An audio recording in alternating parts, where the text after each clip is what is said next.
Hey everybody, what's up and welcome back to today's video guys. And today guys, I'm going to go ahead and be showing you how to record music in GarageBand.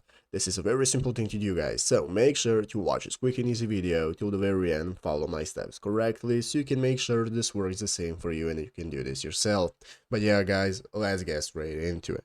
So guys, the first thing you want to do is go ahead and open up the official GarageBand application on your iPhone. If you haven't already, you can go ahead and download it from the App Store, and after opening it up, you'll be greeted by this main page right here where you can see that we can get started with choosing what we want to record. So here in the upper left corner, you have your live loops that you can access, where you can see all the options that you can access and what kind of loops you want, or you can access the tracks where you can now get started recording yourself. So you can record yourself playing an instrument digitally right here, a keyboard or something similar like drums, or you can go ahead and find the audio recorder. The audio recorder is the option where we want to go ahead and live record whatever we want to play. We can play an instrument, we can sing, whatever we want to do, and then we can mix it up into our perfect song. So let's go ahead and open up audio recorder.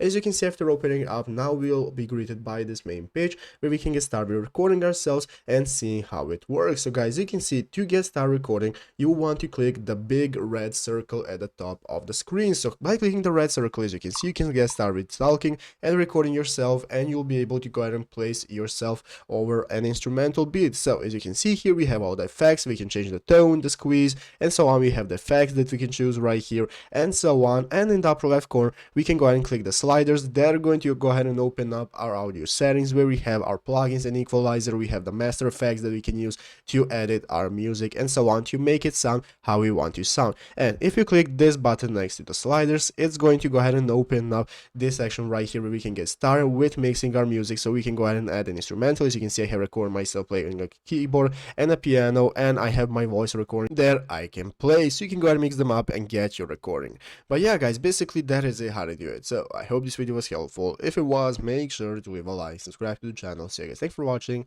take care, and bye.